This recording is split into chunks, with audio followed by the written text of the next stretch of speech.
Häzirki wagtda Türkmenistanyň Lebap welaýatynyň ýaşaýjylary koronawirusa garşy waksina edinmek üçin elektron saglyk kitapçalaryny almagy howlugýarlar. Bu ýurt öz çäginde koronawirus keseliniň ýokdugyny resmi taýdan yglan edýän kim bolsa, ýaňy-ýakynda COVID-19 garşy rus sanjymlaryny hasaba aldy we ilata waksinasy etmäge taýýarlanyp başlady. Saglyk kitapçalaryny açmak işi ilat üçin ençeme guramaçylyk kynçylygyny döretdi.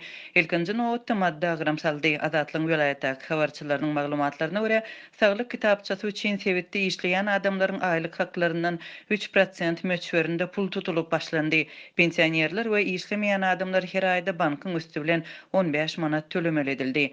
Mundan başga da käbir ýagdaýlarda kitapçany açmak isleýän adamlardan geçen 2020-nji ýyl üçin tölemek talap edilýär. Ilata saglyk kitapçasy bolmadyk ýagdaýynda COVID-19 garşy waksinanyň edilmejegi duýdurulýar. Adatlyk radio elektron saglyk kitapçasyny almagyň düzgünlerini we waksinasiýa iş tertibiniň çekmejeklerini Lebap welaýatynyň hemde yerli banklaryň wekillerinden resmi taýdan anyklap bilmedi. Adatlyň Türkmenistandaky habarçylary ýurtda waksinasiýanyň ýanwar aýynyň başyndan bäri taýýarlanýan sanawlara laýyklykda amalaşdyryljakdygyny aýdýarlar. Ilkinji nowatda waksina ediljek raýatlaryň sanawlaryna garrylar, lukmanlar, mugallimler we kronik keselleri bolan adamlar girýär.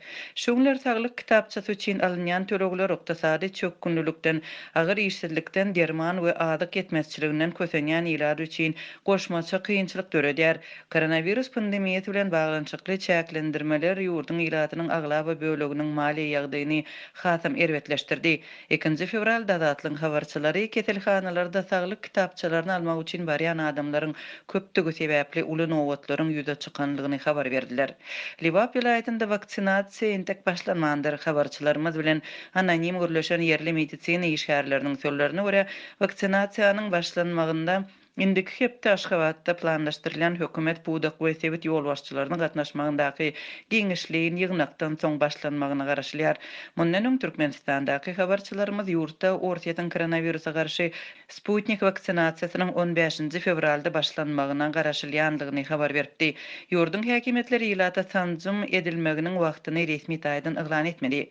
3 fevralda Aşgabatdaky habarçylarymyz paýtagtyň saglygy saklaýyş edaralarynyň lukman işgärleriniň arasynda COVID-19 keseline garşy waksinasy bilen sanjym edilip başlanandygyny habar berdiler. Koronawirusa garşy waksina ediljek adamlaryň sanawyna girdilen Aşgabatlylaryň sözlerine görä, şuňlar medisina işgärleri vaksinasiýanyň wagtyny ma'lum etmeýärlerdiňe goşmaça jaň ediljekdigini duýdurýarlar.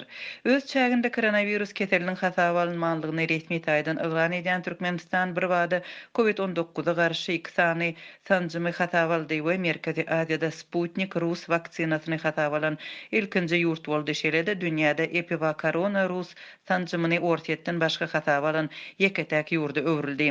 Häzirki wagtda Türkmen häkimetleri çäklendirmeleri güýçlendirýärler. Ýurdun welaýatlarynda maska rejiminiň berja edilmegine gözegçilik güýçlendirildi. Hususan Dymarda polisiýa jemgyýetçilik ulaglarynda reýt geçirýär. Ýolukçylary we köçelerdäki piýadalary saklap, maskalary nädogry dakynanlyk üçin saklaýar we jerime salýar. Ilata waksina etmek we çäklendirmeleri girizmek işleri ilada arasynda COVID-19 alamatly keseliň ýaýramagynyň dowam edýän wagtynda amala aşyrylýar.